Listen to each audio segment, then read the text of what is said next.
Hi, I'm Smoak, Clemson Extension Horticulture Agent in Sumter County, and today I'm up on campus at Clemson University with Dr. Jim Faust. How are you today, Dr. Faust? I'm doing well, Chase. So let's talk a little bit about poinsettia production. This is one of my favorite plants around Christmas time, as well as yours, I know. Yeah. It's one of my favorite plants year-round, and a lot of people don't realize it takes a full year to grow a poinsettia. The first plants actually are planted for this season are planted in January in Central America, and they produce big shrubs that they can then harvest cuttings from and sell to growers in the U.S., South Carolina, in July. And our growers receive these, we call them unrooted cuttings, so it's simply 2 inches of a shoot tip. And then they put them into a propagation greenhouse, and a month later you have a rooted cutting. And then those rooted cuttings go into bigger pots in August, and the plants grow a little bit, and then we pinch them. And we pinch them because nobody wants a single flower at Christmas. You want a branched plant, a nice bushy plant. And poinsettia produces 1 flower per branch. So we pinch them, we promote branching, we get 4 or 5 branches that start to grow in September. In the late September, what actually starts to happen is the plants actually perceive long nights. The poinsettia knows what time of year it is based on how long the night is. Right. And so that is the trigger that, okay, winter is coming, Christmas is coming, the goose is getting fat, and the plants need to flower.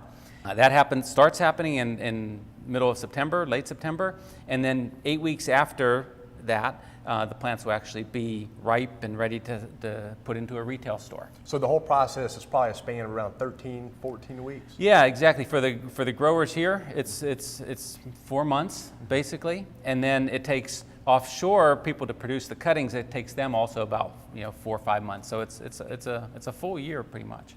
Wow. So after all that, and after the 13 or 14 weeks, we come in and we have this beautiful compact plant, and this is kind of the modern plant that we see these days, but it hasn't always looked this way, has it? No. This is the plant has evolved and has developed, and I guess the proper word is domestication. Just like humans domesticated animals, they domesticated plants too, because they don't look like this in the wild. Right. In the wild, they're native to Mexico, and in these deep canyon ravines off the west coast of Mexico, you can find wild poinsettias growing still today. And they have very narrow bracts. On the poinsettia, the red part is called a bract. The part in the center of the bracts is actually the true flower. You can look down and see it's not so showy. We mostly appreciate the bracts. But the wild ones have very narrow bracts and are kind of loose and open and airy plants. They're not this big, bold Christmas product. And then the plants also don't grow 18 inches tall in the wild either. They grow 12 feet, 15 feet tall, usually with no branches at all. They just grow straight up and then have a flower way up high on top of the canopy. So quite beautiful, but not exactly what you see here today. And these little guys right here, these are Scythia, correct? Scythia is the plural. Scythium is the singular, and that's the true flower. Yep. And one of the cool things you showed me when I was taking your class a few years ago is that you can actually eat this is the nectar. Well, I'm glad you remembered something, Chase. But yeah, actually, if you want to, if you're a little daring, the Scythia produce a drop of honeydew, basically. It's to attract pollinators. And you can, when the flower is nice and ripe, you see a drop of it on there. And if you bend down there and lick it, it's actually incredibly sweet. It's just like having some honey in your coffee or tea. It's a really a delightful taste. You would never guess that a poinsettia could taste so good. That's right. What an amazing little thing, because so many people think that it's actually all poisonous, and they're very nervous about touching it or leaving it around for their little kids or their animals. And yeah, it's not a poisonous plant. That's kind of a gone back decades of urban legend. In fact, I've eaten some. They don't really taste very good, so there's no reason to do that. The leaves actually taste bad.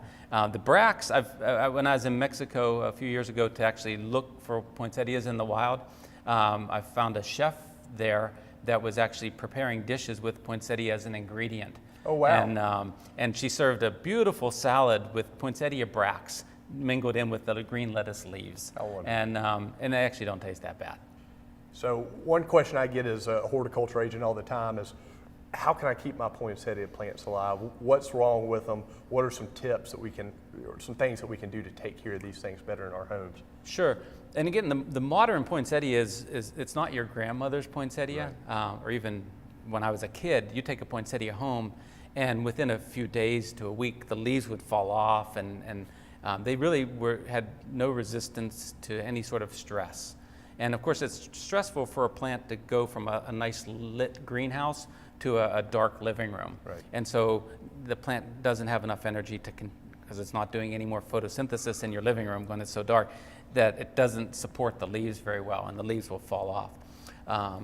So modern poinsettias, it's just not the issue that it used to be, but still, if you want the plant to last, past Christmas and into January, you can do that simply by getting it in as well-lit of situation as possible. So putting it by a bright window, it's going to do much better than if it's in the dark part of the middle of the room. And then just watering it as it starts to go dry. And the easy way to tell whether it's dry, you don't want them to wilt. If you let them wilt, that's not good. But if you actually pick them up and just feel the weight of it, of the pot, and when that just starts to feel a little bit light, put some water on it. The other thing that you have to be real careful about is a lot of times you purchase these, they have pot covers on them, and those pot covers don't allow any drainage. So if the pot can only hold maybe 2 cups of water. So if you put on 4 cups of water, the plant's going to be floating in a swimming pool, and the roots will rot, and that will definitely shorten the life of the plant. So basically, as high light as possible.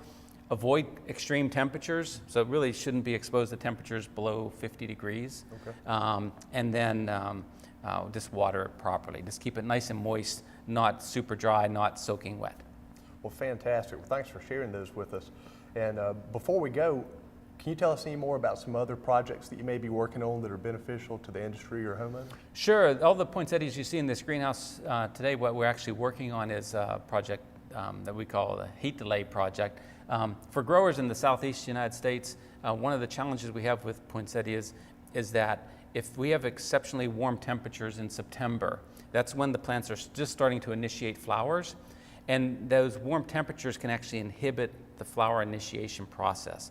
And so what happens then, instead of the flowers initiating in September, they initiate in October, and instead of flowering in November, which is when the market really starts to demand the poinsettia, they flower later in December, and for the wholesale market, December's too late. Right. So it's a real concern for our growers. The market's not that long, it's only a few weeks. So if the plants are delayed in flowering by 2 weeks, that's half of your market window, so that's a big problem. So we're trying to understand the physiology behind heat delay so that we can help growers predict, either avoid heat delay by knowing what temperatures to try to avoid, or if they're going to have some heat delay, at least be able to predict when the plants will flower. So they're not finding out, November 10th that, right. This isn't, the plants aren't going to be ready for, Thanksgiving. They'll know back October 1st, they can actually predict when the plants will flower. So it's a way to help the growers have more success growing this crop. Well, Dr. Faust, thank you so much for discussing some aspects of poinsettia production with us, and I think it's time to try some of the nectar off of these flowers. You just dig in there. It's sweet. I'm going to get Very some myself. sweet. That's some Wonderful. good eating right there. Wonderful.